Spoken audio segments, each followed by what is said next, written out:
30 years ago, DJ Quik released his third album, Safe and Sound. His first two albums were released in 91 and 92, but it took him 3 years to release this one because he didn't like anything he was making at the time. In fact, he made an entire album during that 3-year stint, but he didn't like any of it, so he just scrapped it. Even though DJ Quik was never officially signed to Death Row Records, Suge Knight is the executive producer of Safe and Sound.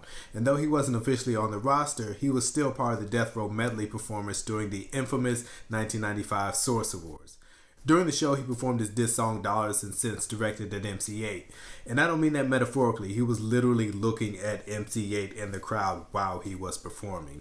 And while he was working on this album, he was also working on All Eyes on Me, Dog Food, and The Dogfather. So he was putting in a lot of work for Death Row Records. And it is impressive how complete and cohesive this album sounds, even though he was working on so many different projects at the same time. And this is one of my favorite DJ Quik albums, so if you haven't heard this one or you haven't heard it in a while, give it a listen. It is more than just a diss track. There are so many different levels to it. It's a really great listen. So join me in celebrating the 30-year anniversary of Safe and Sound.